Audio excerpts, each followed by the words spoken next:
천대까지 은혜를 베푸느니라. 출애굽기 20장 1절에서 11절까지의 말씀으로 성서를 따라 하나님 말씀 전할 때에 은혜 되시기를 바랍니다. 9월달에 찬양대가 서지 못하다가 오늘 얼마나 오실까 했는데 많이 오셔서 함께 찬양 드려주셔서 감사드리고 또 찬양을 드릴 수 있어서 감사드리고 한 달 쉬고 오니까 조금 어색해 하시는 것 같아요. 그러니까 약간 그런 면도 있는데 하나님의 은혜로 오늘도 찬양 드릴 수 있어서 감사를 드립니다. 다음 주에 또 어떻게 될지 모르니까 드릴 수 있을 때 열심히 해야 돼요. 아멘이시죠? 네. 하나님의 은혜로 한 주간도 평안하시고 명절도 잘 보내신 것 같고요. 또 은혜로 오늘도 예배 드릴 수 있어서 감사를 드립니다. 한 번 더 따라 하십니다. 천대까지 은혜를 베푸느니라. 이사야 11장 9절의 말씀이 있습니다. 내 거룩한 산 모든 곳에서 해됨도 없고 상함도 없을 것이니 이는 물이 바다를 덮음같이 여호와를 아는 지식이 세상에 충만할 것임이니라. 아멘이시죠? 지난주에 우리 특송으로 우리 권사님들이 특송하신 물이 바다를 덮음같이 라고 하는 표현은 성경에서 이처럼 하나님을 아는 지식이 세상에 충만해지는 것을 표현하는 구절입니다. 물이 바다를 덮음같이 하나님을 아는 지식이 세상에 충만할 것입니다. 그런데 이렇게 하나님을 아는 지식이 세상에 충만하여질 때 성경은 그것이 내 거룩한 산 모든 곳에 해됨도 없고 상함도 없다. 이 본문은 평화의 나라, 샬롬의 땅, 하나님의 나라가 임하여진다는 것을 말씀하시는 구절입니다. 하나님을 아는 지식이 충만하여질 때 그 땅이 평화의 나라가 되고 하나님의 나라가 되고 축복의 땅이 된다는 것입니다. 여러분 우리 인생이 하나님을 아는 지식이 가득할 때 우리의 가정이 하나님을 아는 지식으로 충만할 때 우리 자녀들이 하나님을 아는 지식으로 세상을 살아가게 될 때 그의 삶에 평화의 나라가 임하고 그의 삶에 회복의 역사가 임하고 그의 삶에 하나님의 나라가 회복되고 세워진다는 것입니다. 하나님을 아는 지식, 물이 바다를 덮음같이 하나님을 아는 지식이 세상에 가득하여지도록 그 사명을 맡긴 곳이 어디예요? 교회입니다. 성도들을 통해서 물이 바다를 덮음같이 강물이 흘러 바다로 내려가는 것처럼 그 모대한 물을 덮는 그 물이 어떻게 다 덮을 수 있을까요? 그렇죠? 그런데 그렇게 바다를 다 덮음같이 이렇게 하나님을 아는 지식이 세상에 가득할 때 그럴 때에 축복의 땅이 되고 평화의 나라가 되고 여러분 우리의 삶이 복 있는 인생이 되고 축복의 삶이 되고 승리하는 삶을 살아가게 되는 비결, 방법, 길이 하나님을 아는 지식이 가득하여지는 것이라는 것입니다. 하나님을 아는 지식이 가득하고 하나님이 어떤 분이신지를 깊이 있게 알고 더 깊이 있게 깨닫고 그래서 그런 찬양이 있어요. 주 내 소망은 주 더 알기 원합니다. 이전보다 모르는구나. 주님을 더 깊이 알기를 원한다. 갈망을 담은 고백의 찬양이에요. 일생을 하나님을 예배하며 살고 일생을 하나님을 섬기며 살았어도 하나님을 더 깊이 알기를 원합니다. 하나님과 더 깊이 사귀기를 원합니다. 여러분 가끔 그런 말씀 할 때 없나요? 부부로 일생을 살면서도 어떨 때는 내가 당신이 어떤 사람인지 모르겠어. 저 아내한테 그런 얘기 한번 들은 적이 있습니다. 당신이 누군지 모르겠어. 심각하죠? 네, 그런 말 한번 들었어요. 정신이 번쩍 들더라고요. 네, 당신이 내가 알던 사람이 아니야 라고 이야기하더라고요. 기독교 고전 중에 제임스 패커의 하나님을 아는 지식 Knowing God이라는 책이 있습니다. 몇 번 말씀드렸습니다. 교회 목회자가 꼭 읽어야 할 책 중에 하나고 성도들이 꼭 기억해야 할 책 중에 하나가 이렇게 소개되는 책입니다. 이 책에 이런 말이 있어요. 제임스 베이커 교수님이 이런 말을 했어요. 하나님에 대한 묵상보다 우리의 마음을 더 겸손하게 해주는 묵상의 주제는 없다. 하나님이 창조주이시고 우리가 피조물이고 교만하기 쉽고 자만하기 쉬운 인생이 하나님 앞에 살아가는 인생임을 깨닫고 늘 우리는 하나님 앞에서 겸손하게 된다는 거죠. 그래서 하나님에 대한 생각, 하나님에 대해서 묵상하는 것보다 우리의 마음을 더 겸손하게 해주는 것입니다. 여러분 늘 겸손한 믿음의 사람들 되시기를 축복합니다. 또 이 주제는 겸손한 인생이 되게 할 뿐만 아니라 하나님에 대한 지식, 하나님을 알고 살아가는 것은 우리의 마음을 넓혀준다는 것입니다. 하나님에 대해서 자꾸 생각하는 사람은 좁은 지상의 일만 가지고 씨름하는 사람보다 더 넓은 마음을 갖게 된다. 나만 생각하는 사람이 이웃도 생각하고 내 교회만 생각하는 사람이 다른 교회도 생각하고. 왜요? 하나님은 나만 사랑하시는 게 아니고 당신도 사랑하시고 이웃도 사랑하시고 하나님은 우리 교회만 축복하기를 기뻐하시는 것이 아니고 이웃 교회도 잘 되기를 바라시고 그래서 온 세계가 사랑받는 하나님의 자녀가 되기를 바라시는 거죠.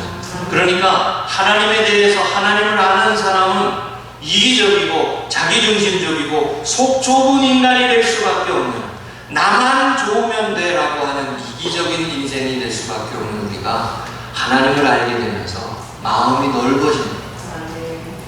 여러분 우리 교회는 마음이 넓은 성도님들 되시기 바랍니다. 고린도전서의 말씀에도 너희의 마음을 넓히라 이렇게 표현했어요.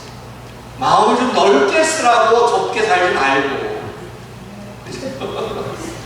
마음을 넓게. 하나님을 아는 사람은 마음이 넓어진대요 여러분. 네? 이번 명절에 여러분 속 좁게 지내지 않으셨나요 혹시? 네? 네, 별로 반응이 없네요. 하나님을 아는 사람은 마음이 넓어집니다.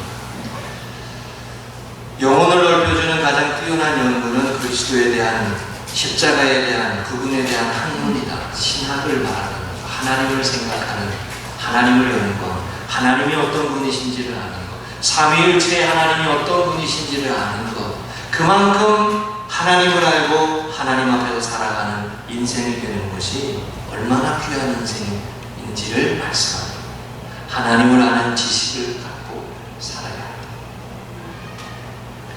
성경에 우리에게 우리 인생이 하나님을 아는 지식을 갖게 되는 것이 얼마나 중요한지를 계속 성경은 말씀합니다. 신명기 7장 9절에 보면 그런즉 너는 알라라고 시작하는 말씀이 있어요. 그런즉 너는 알라 오직 내 하나님 여호와는 하나님이시요 신실하신 하나님이시라.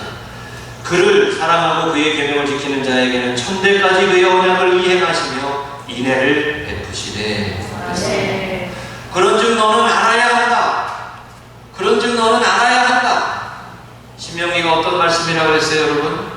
출애굽 2세대가 하나님의 약속의 땅에 들어갈 때에 그 땅을 차지하고 난 다음에 하나님의 말씀을 기억하고 하나님을 기억하는 그들에게 주는, 출애굽 2세대에게 주는 하나님의 말씀이라고 그랬죠. 출애굽 1세대의 출애굽의 역사를 기억하지 못하는 출애굽 2세대에게 하나님께서 모세를 통해서 쓴 말씀이 신명기예요. 그런즉 너는 알아야 한다. 하나님이 어떠한 분인지를 알아야 한다. 하나님은 신실하신 하나님이십니다. 신실함은 약속을 지키신다는 거예요. 말씀을 지키신다는 거예요. 말씀하신 대로 이행하시는 분이라는 거죠. 성경 말씀에 기록되어진 대로 하나님은 행하시는 분이라는 거예요. 믿으십니까? 그 하나님이심을 알아야 한다.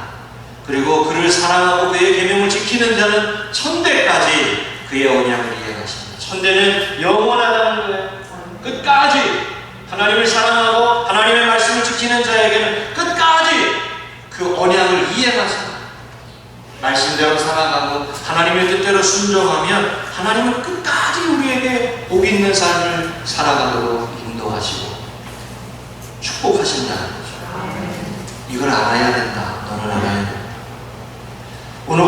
있는 십계명의 말씀은 이렇게 하나님을 아는 지식이라는 관점에서 보면 하나님이 어떠하신 분인지를 우리에게 가르쳐 주시는 말씀으로 읽을 수 있습니다. 십계명의 말씀, 이 말씀에 담겨 있는 내용 중에 하나님이 어떠하신 분인지를 우리에게 가르쳐 주신다. 십계명이라고 해서 여러분 반드시 지켜야 할 십계명이기 때문에 계명 그러면 어렵고 무겁고 힘겹게 느껴지지만 하나님은 이 십계명의 말씀을 출애굽한 이스라엘 백성들에게 말씀을 세워서 율법을 주시면서, 율법의 핵심이잖아요. 이 말씀을 주시면서 하나님의 백성으로 이렇게 살아야 한다고 가르치셨어요. 하나님과 동행하는 백성, 이렇게 마땅히 살아야 한다. 여러분, 그런데 솔직하고 정직하게 말해서 우리 중에 어느 누구도 십계명을 완벽하게 지키는 사람이 없습니다. 혹시 여러분 십계명을 완벽하게 지키는 분이 계시다고 말씀하실 수 있는 분이 계신가요? 우리 중에 어느 누구도 십계명을 완벽하게 지키는 사람이 없어요. 이것이 팩트입니다. 다윗이 밧세바를 범하고 그 남편 우리아를 죽이도록 하면서 범한 십계명이 4가지 이상입니다. 살인하지 말라, 간음하지 말라, 도둑질하지 말라, 이웃에 대해 거짓 증거하지 말라, 내 이웃의 집을 탐하지 말라, 이웃의 것을 탐하지 말라. 확대해서 보면 5가지. 다윗은 그렇게 십계명의 인간과의 관계의 모든 계명을 다 범했습니다.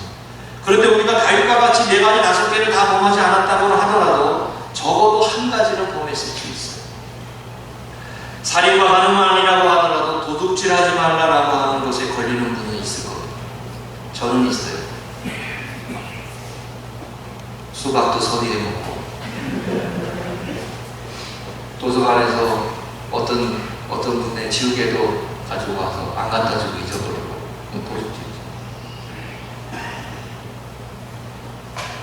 도둑질은 안 했다 하더라도 내 이웃의 집을 탐내지 말라라고 하는, 또 거짓 증거하지 말라고 하는 말씀을 범하지 않은 사람은 없어요. 거짓말 안 한 사람은 없어요.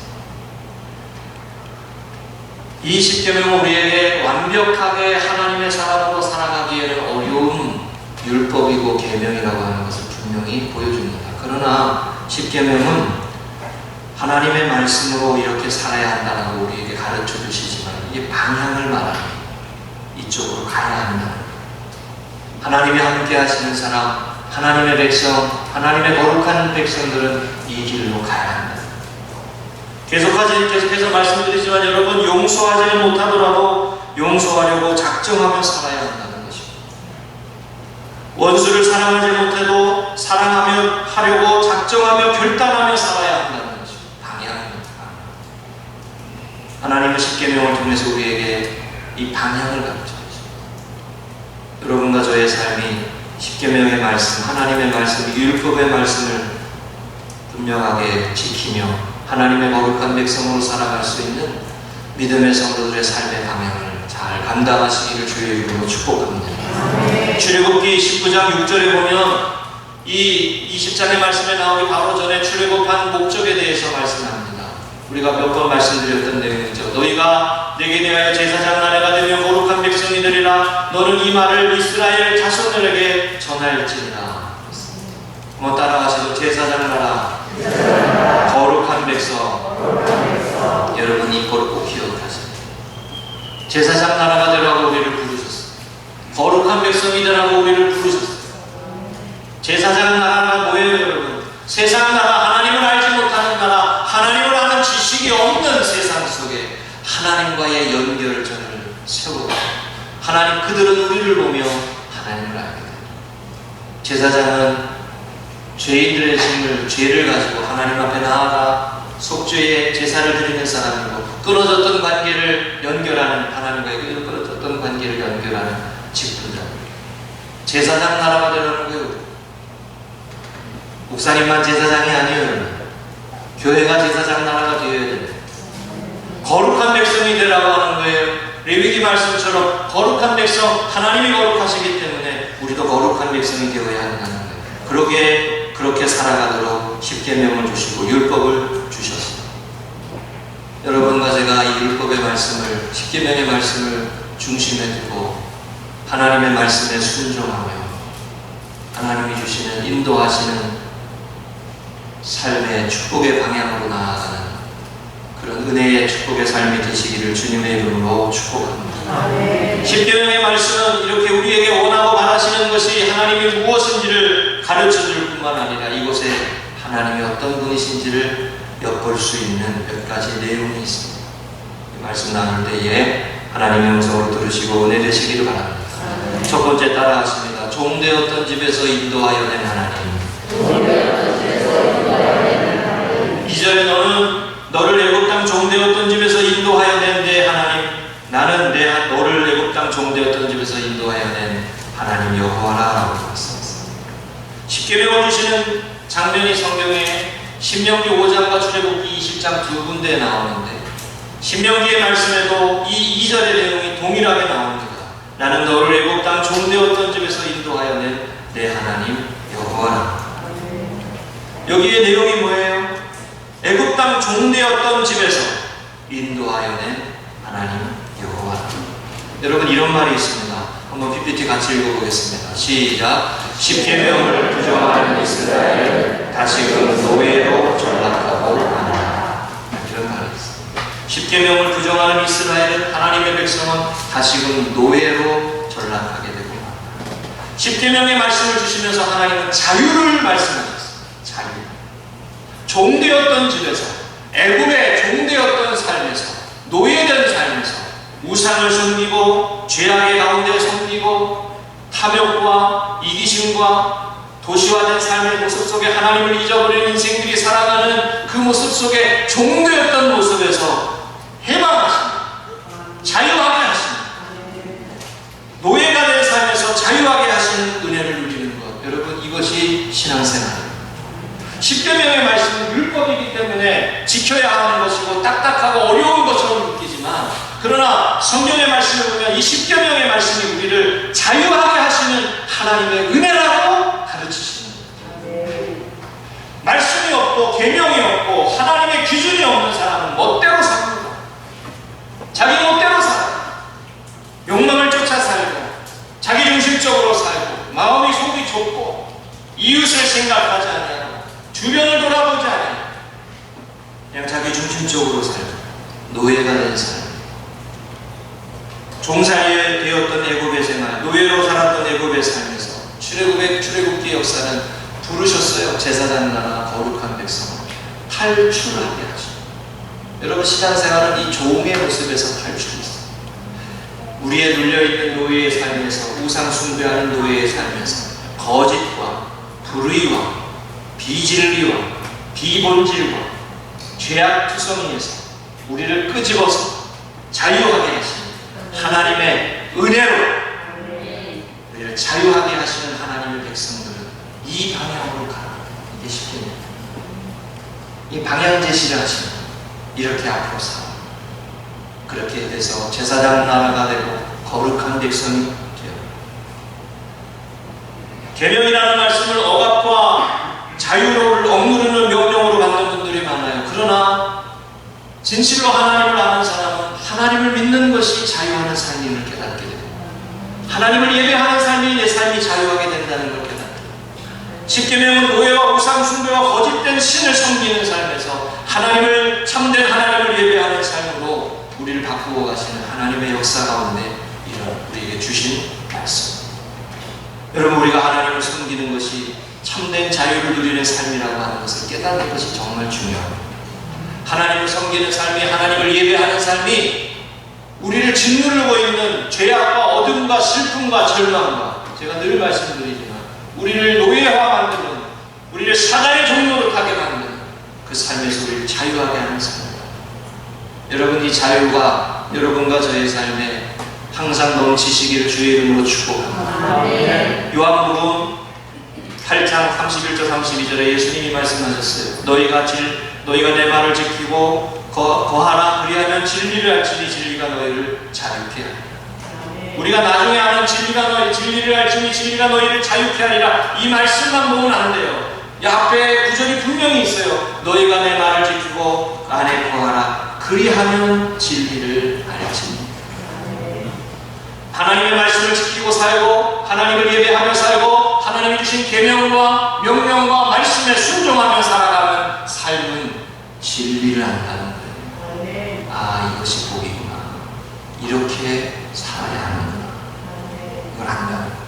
인생이 이렇게 살아야 하는구나.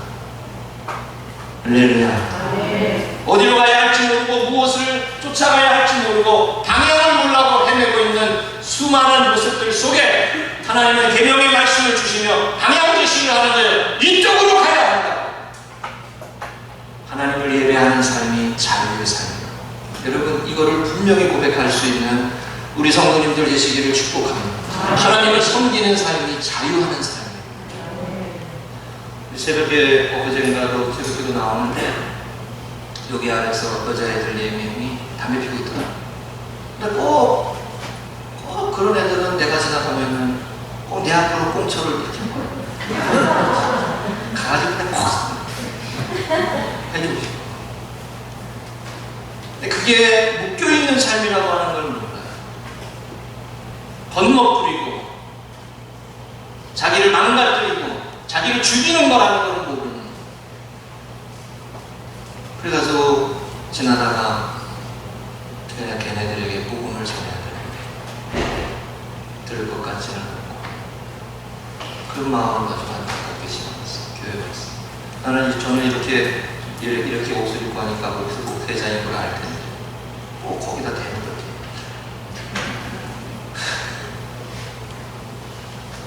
21살, 22살 보다 더 어려 보여요. 여러분, 얼마나 많은 사람들이 살인을 저지르고 그 죄악의 노예가 되어 살아가는지 아십니까? 얼마나 많은 사람들이 가정과 불륜으로 인하여 고통을 당하고 가정이 깨어지고 거기에 묶여져서 죄악에 묶여져서 살아가고 있는지 아십니까? 얼마나 많은 사람들이 사단의 노예가 되고 탐욕의 노예가 되고 어둠의 노예가 되고 중독의 노예가 되고 슬픔의 노예가 돼서 살아가고 있는지 아십니까?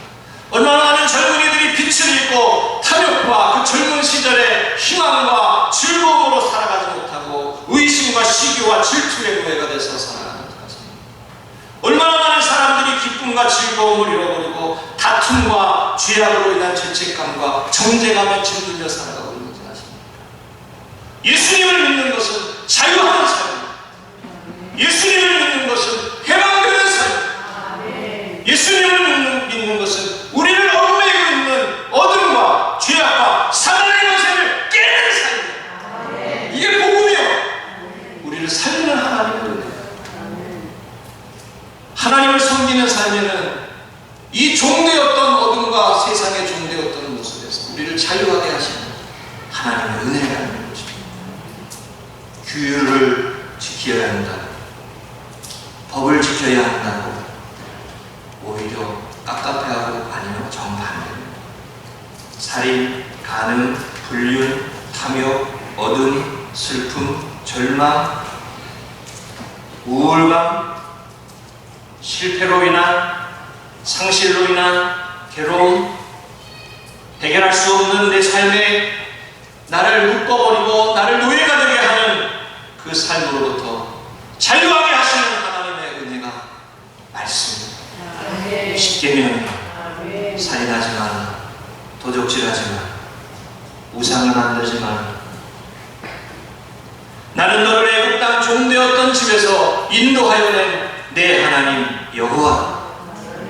그러면서 십계명을 주십니다. 나는 너를 애굽 땅 종되었던 집에서 인도하여 낸 내 하나님 여호와. 하나님을 섬기는 삶은 종되었던 땅 애굽의 종으로 살아가고 죄악의 종으로 살아가던 삶에서 구원하는 것, 축복의 삶. 예수님을 믿으세요 라고 하는 말은 그러니까 단순한 말이 아니에요. 그 삶을 죄악과 어둠의 삶에서 끄집어 올리는 하나님의 역사가 있는 은혜입니다. 할렐루야. 이것처럼 이 모습 속에 기쁨이 있고 자유가 있다. 하나님을 섬기는 삶에 이것을 알게 되는 것, 이 영적인 지식이에요. 이것이 하나님을 아는 지식입니다. 하나님을 예배하는 삶이 또 예수님을 믿는 삶이 나를 자유하게 하시는 은혜임을 깨닫는 것, 이것이 하나님을 아는 지식입니다. 오늘 본문의 말씀의 2절에 나는 누구다, I am 누구다 이렇게 말씀하셨어요. 요한복음의 말씀에도 나는 선한 목자라, 나는 빛이라, 이렇게 말씀하시죠. 한번 따라가시죠. 우리를 자유하게 하시는 하나님. 첫 번째, 하나님을 아는 지식입니다. 하나님은 우리를 자유하게 하시는 분이에요. 종되었던 삶. 여러분, 다시 종된 삶으로 돌아가지 마세요. 다시 종된 삶으로 돌아가지 마세요. 그것처럼 어리석은 필요 없지 않습니다. 옛사람으로 돌아가지 마세요. 애굽에는 먹을 게 있어요. 그러나 자유가 없어요. 애굽에는 풍요가 있어요. 그러나 거기에는 죄악의 신이 안 있습니다. 거기로 돌아가시면 믿음을 가지고 하나님의 영광을 위해서 그의 나라와 그의 일을 구하며 살아가는 삶. 용기를 내시고 도와주시는 하나님을 믿고 말씀을 붙들고 믿음으로 가세요. 믿음으로 하나님의 영광을 위해 살아가는 이 영적인 하나님을 아는 지식으로 세움 받으시기를 축복합니다. 두 번째입니다. 따라하시죠. 그것들을 섬기지 말라. 5절입니다. 그것들에게 절하지 말며 그것들을 섬기지 말라. 나는 내 하나님 여호와는 질투하는 하나님인즉 나는 미워하는 자의 죄를 갚되 아버지로부터 아들에게로 3, 4대까지 이르게 하거니와. 두 번째 계명의 말씀이죠. 질투하시는 하나님. 여러분, 질투하시는 하나님이라는 표현은 사랑을 빼앗기지 않으려는 사람의 질투와는 다른 것입니다.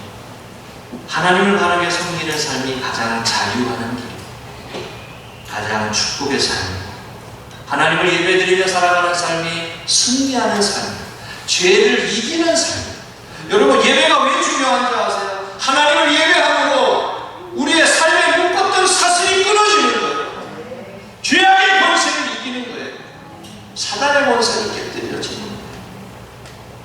그 이름의 이름, 그 예수님의 이름, 그 이름을 붙들고 살아가는 거예요. 우리를 짓누르게 하는 세상의 어둠과 세상의 슬픈 소식이 얼마나 많습니까? 얼마나 우리를 괴롭게 하는 소식들이 많습니다. 그러나 하나님을 예배하고 주 예수 그리스도의 이름을 높이고 부활의 주님을 찬양하고 하나님의 성령을 우리 가운데 모시어드리며 살아가는 삶은 죄를 이기는 삶을 사는 거예요.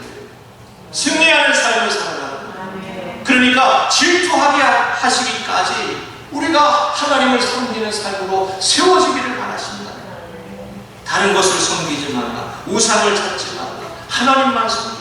하늘과 땅과 바다와 물속에 있는 어떤 형상으로도 그 형상을 만들지 말고 그걸 섬기지 말라. 하나님을 예배하는 삶은 여러분 이런 우상을 깨뜨리는 삶입니다. 여러분, 영적인 빈 공간은 없습니다. 영적인 삶에 빈 공간은 없어요. 항상 하나님을 섬기는 삶이 아니면 다른 것이 그곳을 채웁니다. 죄악의 영이 그것을 채우고 우상이 그것을 채우고. 그러니까 여러분, 일주일에 한번 여기 뭐라고 그랬어요? 마지막 11절에 보면 안식일을 복되게 하여 그날을 거룩하게 하였느니라. 하나님 앞에 나아가는 날, 안식일이 복된 날, 하나님 앞에 서는 날, 우상이 깨어지는 날, 우리를 짓누르고 있던 죄악의 영이 떠나가는 날, 복 있는 날이요. 그게 축복의 삶이 되고 은혜의 축복이 되고 천대까지 흐르는 하나님의 약속이 이어져가는 삶이 되는 거예요. 예배가 중요한 거예요. 예배드리는 삶이 하나님을 높이고 하나님을 찬양하는 삶이 우리를 얽어매고 있는 삶의 고통과 슬픔으로부터 자유케 하십니다. 하나님의 은혜와 축복을 누리는 삶. 최근에 온라인 예배를 드리며 어떤 목사님이 이런 얘기하는 걸 제가 들었어요. 금요밤 예배를 드리는데 좀 큰 교회였나요? 성도님들이 들어오셔가지고 설교를 들으시는데 설교를 끝나고 기도를 하려고 그러면 설교 끝하면 막 나갑니다. 온라인에서 몇천 명이 나갑니다. 몇 프로예요? 설교만 듣고 끝! 예배 끝을 기도하라. 여러분, 설교를 듣는 게 예배가 아닙니다. 예배는 하나님께 우리의 삶을 드리는 거죠. 하나님 앞에 우리의 시간을 드리는 겁니다. 하나님 앞에 우리의 마음을 드리는 겁니다. 하나님 앞에 우리의 중심을 드리는 겁니다. 그래, 물질도 드리고 세상에서 가장 귀한 것이라는 물질도 드리고 그걸로 하나님을 예배하고 하나님을 섬깁니다. 내 열심과 내 젊음을 가지고 하나님을 예배하고 하나님을 섬깁니다. 하나님 앞에 쓰임받는 거예요. 섬기는 것, 그것이 예배입니다. 시간을 구별하게 되죠. 장소를 구별하게 되죠. 가정에서 예배 드릴 때에도 구별하게 되어져서 예배를 드리는 거죠. 예배는 설교만 듣고 쌍담아 버리는 거, 그건 예배가 아니라. 그 목사님 그런 얘기 하더라고요. 온라인 시대가 더 오래되면 훈련받지 못한 예배자들은 예배를 잃어버리게 될 것 같다. 예배가 무엇인지를 모르는 훈련받지 못한 분들은 예배를 잃어버리게 돼요. 그러나 훈련받은 분들은 그 예배가 내가 하나님 앞에 내 삶을 세우는 것입니다. 온전히 드리려고 노력한다는 거죠. 왜 질투하시기까지 하신다고 하셨을까요? 왜 질투하는 것입니까? 하나님을 바라보는 삶이 우상을 깨뜨리는 삶이 되기 때문에 그렇습니다. 하나님을 바라보고 하나님을 예배하는 가운데 우리를 가득 채웠던 세상의 우상이 깨어지는 애굽의 우상. 여러분, 최근에 가장 큰 우상은 물질입니다. 현대. 그리고 3S라고 해요. 스크린, 스포츠, 섹스. 3S라고 해요. 오래된 얘기죠. 그렇죠? 스크린, 영화, 미디어. 그래서 영상을 가지고 예배를 세워야 한다고 하는 말이 오래전부터 나왔어요. 미디어가 인터넷 환경 속에 하나님을 예배하는 것이 되어야 한다. 그래서 어떤 분은 모니터에다가 이렇게 써놨어요. 모니터 앞에다가, 자기 모니터 앞에다가 하나님 앞에 영광을 돌리는 미디어가 되게 하옵소서. 자기가 보고 있는 미디어를 가지고 하나님의 영광을 돌리는 도구가 되게 하옵소서. 아무리 좋은 것도 악하게 쓰면 죄악의 도구가 될 뿐이에요. 그러나 그 좋은 걸 가지고 하나님의 영광을 위해서 쓰면 하나님 앞에 더 귀한 게 쓰임받게 될 줄로 믿습니다. 우리 교회가 그래서 그 미디어로 또 하는 거 아니에요. 우리 장로님과 여사님, 집사님들 헌신하시고 그래서 그걸 이제 우리가 그 시대를 이제는 살아야 돼요. 이미 다른 교회는 다 그걸 준비했죠. 나를 사랑하고 그래서 너무나 중요하기 때문에 하나님이 이렇게 말씀하셨어요. 나를 사랑하고 내 계명을 지키는 자에게는 천대까지 은혜를 베푸는. 그런데 여러분, 하나님을 사랑하지 못하고 하나님의 말씀을 미워하는 자에게는 3, 4대의 그 악한 모습이 있다는 말씀이다. 그죠? 저는 이 말씀을 읽을 때마다 이런 묵상을 해요. 3, 4대. 가령 아버지가 어떤 중독에 빠지거나 폭력적이거나 그 부분들이 어느 정도 연결돼요. 자녀들 속에. 무시 못하잖아요.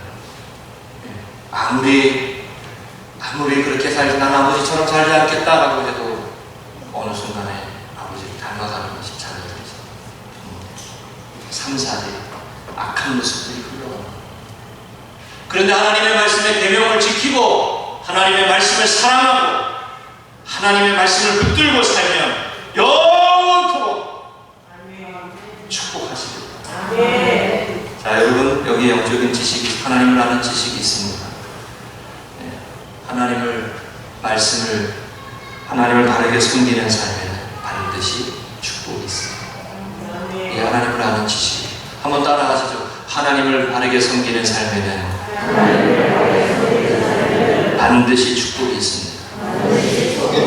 믿으십니까? 반드시 열매가 있습니다. 복음의 열매가 있습니다. 반드시 영적인 열매가 맺어집니다. 개그맨 그 뽀시기 이용식 집사의 간증을 봤어요. 지난주간에. 우리 교회 이용식 집사가 동명이인인데 그분은 아닙니다. 뽀시기 이용식 집사가 있어요. 이분의 간증을 보니까 아버님이 함경도 분이신데 신앙을 지키기 위해서 1949년에 아래로 남쪽으로 내려오시고 백령도를 지나서 대청도인가요? 거기에서 정착하시고 교회를 섬기고 함께 예배드리는 모습을 세워드립니다. 이용식 집사님의 간증이 꽤 많이 있더라고요. 아주 재미있는, 아주 말을 또 재미있게 하니까 재미있는 내용입니다. 오늘 저녁에 한번 가셔서 한번 보시면 돼요. 이용식 집사님의 부모님, 아버님이 신앙과 믿음을 지키기 위해서 결단을 하시고 핍박을 당하고 공산당에서 사회주의 국가에서 핍박을 하고 그래서 신앙을 지키기 위해서 내려오셨어요. 여러분, 항상 그런 거 있습니다. 믿음의 일대는 항상 저는 정확히 말하면 믿음의 이래입니다. 저희 아버님이 믿으시고, 저희 아버님이 믿으시고, 저희 할머님이 믿으셨기 때문에 아버님이 믿으시고. 그래서 저는 가끔 아브라함과 이삭과 야곱과 요셉을 생각할 때 나는 이삭쯤이 되겠구나. 거부가 된다고 하셨는데, 뭐 이런 생각. 이삭쯤 되겠구나. 이런 생각. 근데 제 모습에도 야곱과 같은 모습이 나왔습니다. 근데 어쨌든 신앙의 일대는 항상 핍박을 견뎌야 되고 또 고난을 지나고 그렇습니다.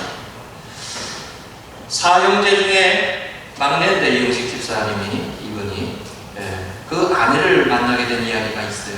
근데 아내가 불자였나요? 아내가 불자여가지고 우리 지난 새벽기도도 얘기했지만 불자인 분이 이제 예수님을 믿게 되니까 시댁을 따라서 교회는 나왔는데 신혼여행 갔다 와가지고 주일날, 일요일날 신혼여행 갔다 온다는 걸 평소에 동서 언니들이 주일날 와서 같이 예배드리면 어머님이 좋아하실 텐데 이랬더니 말을 이제 바꿔가지고 일절을 바꿔가지고 주일날 와서 예배드렸는데 신혼여행 갔다 와서 얼마나 좋았는지 막내 며느리가 결혼하자마자 얼마나 좋았는지 그러니까 시어머니가 하루치고 큰 며느리가 하루치고 둘째가 하루치고 근데 뭐 그 집에 셋째 며느리가 좀 등치가 있었나 봐요. 이 한 대 치면 큰일 나는. 그래서 약간 비껴쳤나 봐요. 네? 그런데 한 대 치니까 놀라가지고 이래야 되는데 그래도 교회라고 아멘! 그런 얘기 하시더라고요. 그런 얘기가 있어요. 근데 이분이 결혼하고 난 다음에 8년 동안 아기가 없었거든요. 결혼을 하고 한 5년이 지나고 난 다음에 아기가 없어가지고 힘들어하는 걸 알고 연예인 교회, 예능 교회를 아마 다니셨나 봐요. 그 탤런트 최민수 씨 아시죠? 최민수 씨 남성적인 그 이미지를 하시는 그 최민수 씨 어머님이 강효실 권사님이라는 분이 계십니다. 그분이 며느리였던 그 막내 며느리에게 와가지고 8년 후에 새벽 기도해보자 권했던 기도해보자 이렇게 기도를 하고 어머님이 눈물로 기도하고 그리고 아이를 낳았대요. 할렐루야. 그런 신앙의 체험을 또 이야기하시죠. 제가 그 이야기를 들으면서 무슨 생각을 했냐면 믿음의 가문을 생각했어요. 믿음의 명문 가문. 여러분 우리 금성교회 성도님들 믿음의 명문 가문 되시기를 축복합니다. 그 기도를 하세요. 그 기도를 하셔야 돼요. 하나님을 아는 지식, 하나님을 아는 사람, 여러분 믿음의 가문이 되어져야 되기를 사모해야 합니다. 내 자식, 내 자녀가 하나님을 바르게 섬기는 믿음의 사람이 되도록. 왜요? 하나님을 바르게 섬기는 삶은 축복이 되기 때문에 천대까지 약속을 지키시고 이행하시는 은혜가 있기 때문에. 역대상 28장 9절에 보면 다윗이 아들 솔로몬에게 이렇게 말하는 내용이 나옵니다. 내 아들 솔로몬아 너는 내 아버지 하나님을 알고 내 아버지 하나님을 알고 다윗이 알고 있는 하나님을 솔로몬이 알기를 바라는 아버지 다윗의 모습이 나옵니다. 내 아들 솔로몬아 얼마나 사랑스러운 표현이에요. 내 아들 솔로몬아 내 아들아 너는 하나님을 알아야 한다. 하나님을 깊이 알아야 돼. 하나님을 아는 지식이 있어야 된다. 하나님이 어떤 분이신지를 알아야 한다. 하나님을 예배하고 하나님을 섬기는 자에게 반드시 축복하시는 분이심을 알아야 한다. 그 말씀을 하는 거예요. 그러면서 이 말씀을 했어요. 온전한 마음으로 기쁜 뜻으로 섬기라.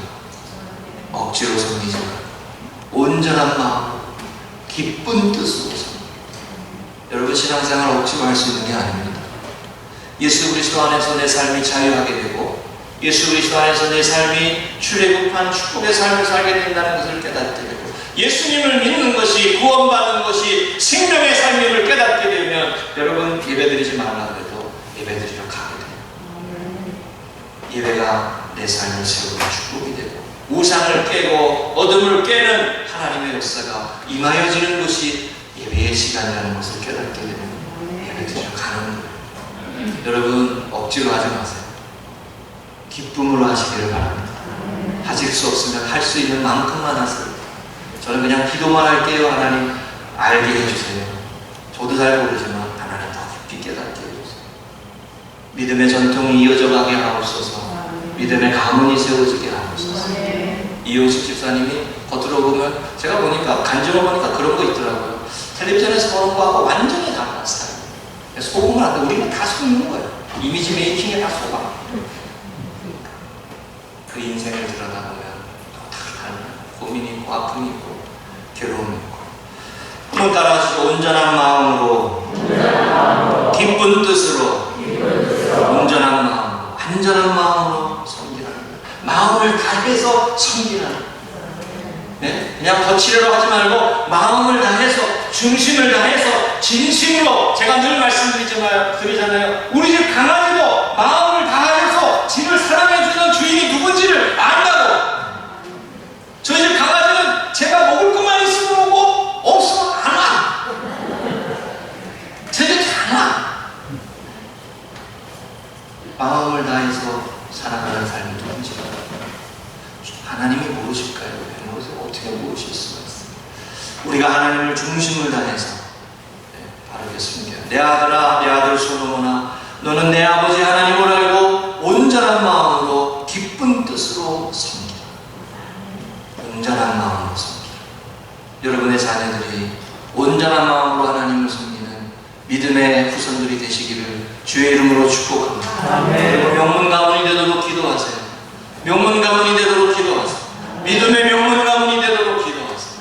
일대가 되었다고 너무 힘들어하지 마시고, 일대가 되었으면 교회에 와서 함께 믿음의 동역자들과 하나님 앞에서 믿음으로 바로 섬기는 은혜의 삶을 살도록 기도하세요. 천대까지 이릅니다. 오늘 설교가 더 길어질 것 같은 그 일입니다. 책임지시겠다는 거예요. 역대하 17장 6절의 말씀에 여호사밧 왕의 이야기 중에 이런 말이 있습니다. 그가 전심으로 여호와의 길을 걸어 산당들과 아세라 목상들도 유다에서 제거하였더라. 여호사밧, 제가 몇 번 말씀드리는데요, 솔로몬 이후로 가장 부국 강병을 이루었던 나라가 여호사밧의 나라였어요. 솔로몬이 나라를 세웠던 그 이후로, 솔로몬 시대에 영화롭고 강한 나라가 되었던 이후로 남유다의 가장 강한 나라가 여호사밧의 나라였어요. 여호사밧이 다스리는 동안 하나님께서 그 나라를 강성하게 하셨어요. 성경은 그것이 이유를 이렇게 말씀하시는 거예요. 그가 전심으로 하나님을 섬겼기 때문입니다. 할렐루야. 이게 제가 역대하 말씀을 듣다가 은혜 받은 내용. 여호사밧이 강성합니다. 한 번 더 따라하십니다. 하나님을 바르게 섬기는 삶에는 반드시 축복이 있습니다. 하나님의 약속이 있기 때문입니다. 천대까지 이어지겠다. 약속이 있기 때문에. 세 번째입니다. 따라하시죠. 망령되이 부르지 말라. 7절이죠. 네 번째 말씀이죠. 너는 내 하나님 여호와의 이름을 망령되이 부르지 말라. 여호와는 그 이름을 망령되게 부르는 자를 죄 없다 하지 아니하리라. 이 세 번째 계명이 우리가 잘 소홀하게 생각되기가 쉬워요. 그러나 이 말씀을 꼭 기억해 볼 필요가 있습니다. 여기에서 망령되이 부르다라고 하는 말은 영어 성경으로 보면 misUse라고 나와요. NIV 성경으로 보면 misuse, 오용이라는 뜻이죠. 하나님의 이름을 잘못 사용한다는 뜻이죠. 그리고 NISV 성경으로 보니까 in vain, 그래서 헛되이 쓴다 이렇게 표현해요. 헛되이 쓴다. 이건 무슨 뜻이냐면 나의 목적을 위해서 하나님의 이름을 쓰는 거예요. 일하는 거예요. 사일 이런 짓을 하는 거예요. 내 이익을 위해, 나의 목적을 위해 하나님의 이름을 들어서 내 목적을 성취하는 거예요. 내 계획을 성취하는 거예요. 하나님의 이름을 들었어. 이 목회자가 잘못하면 이 계명을 범하게 되죠. 그렇죠? 이 잘못되게 하나님의 이름을 씁니다. 영적인 타락은 여러분 이중성을 동반합니다. 위선을 동반합니다. 하나님의 이름을 잘못 쓰는 사람들의 모습에는 위선을 씁니다. 여러분, 바리새인들을 향해 예수님은 독사의 자식들이라고 하셨어요. 우리가 하나님의 이름을 망령되이 부르고 헛되이 부르고 헛되이 사용하는 그런 죄에 빠지지 않도록 기도해야 합니다. 내 목적을 위해서 하나님의 이름을 쓰는 게 아니라 하나님을 하나님 되게 섬기시기를 축복합니다. 하나님을 하나님 되게 섬겨요. 나의 유익과 이익을 위해 하나님의 이름을 갖다 쓰는 게 아니에요. 그것은 하나님의 이름을 망령되이 부르는 겁니다. 영적으로 타락한 현상 중에 하나는 하나님을 존중히 여기지 않는 겁니다. 하나님을 존중히 여기지 않는 것, 그 하나님의 이름을 함부로 쓰는 겁니다. 역사적으로 이런 종교적인 폐해는 너무도 많습니다. 거짓된 종교 지도자들, 이단과 사이비들 하나님의 이름을 오용하고 헛되이 쓰고 자기의 욕망을 위해서 쓰는 이 망령되이 부르는. 여러분, 제가 목사들을 보면서 제 친구들 중에 어떤 친구들이 지난번에 우리 제 친구 중에 이 원수가 있다고 그랬잖아요. 원수. 이 원수가 언젠가 한번 저한테 이렇게 얘기를 하더라고요. 야, 걔네 부모님이 다 권사님들이신데 걔네 어디 좀 밤에 좀 날 이렇게 어디 가서 좀 하룻밤 자고 오고 뭐 이렇게 그렇게 하려고 그러면 안 보내주신다는 거예요. 그런데 목사님 아들이 태인이가 같이 간대. 그러면 보내주고요. 이 오용이죠, 이게. 그 얼마나 화가 나는지. 그러니까 권사님 입장에서는 목사님 아들이니까 또 목사님이 또 신경도 쓰시고 그럴 테니까 괜찮은가 보다. 뭐 교회 일인가 보다. 이러고 보냈다는 거야. 야, 뭐 잘 안 될 때 너랑 같이 간다 그러면 우리 엄마 보내주더라. 야, 네 이름이 좋긴 좋아. 목사들이 좋긴 좋아. 막 이런 식으로. 망령되이 하나님의 이름을 자기의 목적으로 잘못 씁니다. 실제로 경건한 유대인들은 오래전부터 여호와라고 번역되는 히브리 글자, 이게 영어식으로 표현하면 이렇습니다. YHWH. 이게 히브리어로 네 글자인데 이거를 여호와라 이름으로 부르지 못했어요. 하나님의 이름을 망령되이 부르지 못하고 함부로 부르지 않아요. 아도나이 나의 주님 이렇게 부르겠어요. 여호와라고 부르지 않았어요. 아도나이라고 불렀어요. 최근에 여러분 오마이갓이라고 하는 그 표현이 있죠. 습관처럼 젊은이들이 많이 쓰죠. 그 오마이갓이라고 하는 표현이 우리 그리스도인들이 써서는 안 되는 말 중에 하나님을 찾는 나의 하나님 나를 도와주세요. 그걸 비웃는 말이에요. 뭐 제시라고 하는 그 무슨 연예인은 뭐 그런 말 오마이갓 이런 식으로 이런 말 하나님의 이름을 망령되이 여러분과 저의 삶에 하나님의 이름이 존중이 여김받고 하나님이 존중이 여김받고 귀하게 여김받는 여러분 되시기를 축복합니다. 하나님 분명히 우리에게 이런 말씀하셨죠. 나를 존중히 여기는 자를 내가 존중히 여길 것이다. 하나님을 존중히 여기고 하나님의 이름을 함부로 부르지 않고 거룩한 이름으로 구별하고 하나님의 말씀에 구별되어진 모습으로 살아가는 삶, 하나님은 우리를 존귀히 여기는 삶이 된다. 하나님께서 저와 여러분의 가정을 존귀히 여기시는 그런 축복의 은혜가 임하시기를 주의 이름으로 축복합니다.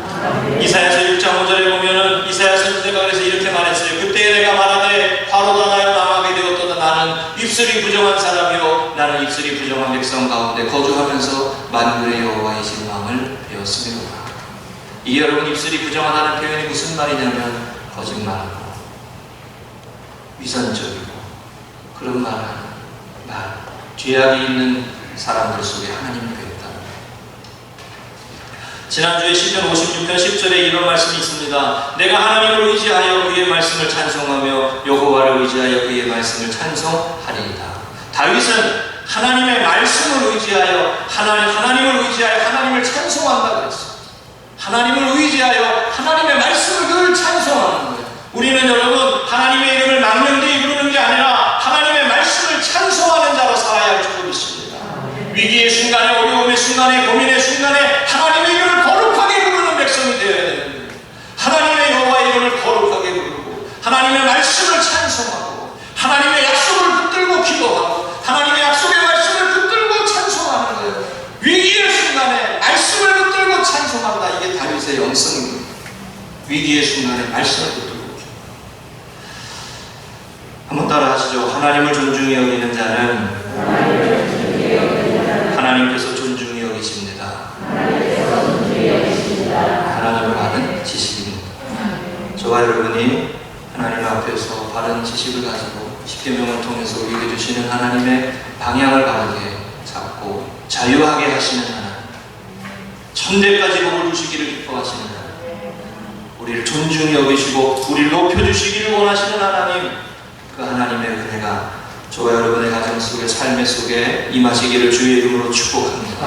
말씀 정리할게요. 하나님의 명령은 축복을 주시고자 하시는 언약입니다. 하나님의 명령은 말씀을 승리하는 삶을 살게 하시는 약속입니다. 하나님의 명령은 무겁고 힘겨운 것이 아니라 우리를 살리시는 하나님의 은혜입니다. 하나님의 말씀을 통해 계명을 통해 하나님과의 사귐이 깊어지시고 하나님을 더 깊이 아는 믿음의 교회 성도들 되시기를 축복합니다. 그래서 믿음의 명문 가문이 세워지고 믿음의 유산들이 흘러가고 믿음의 자녀들이 세워지고 자녀 손들이 거룩하게 하나님의 말씀에 순종하며 살아서 천대까지 이르게 하시는 하나님의 축복이 임하는 우리 교회 믿음의 성도들 되시기를 주의 이름으로 축복합니다.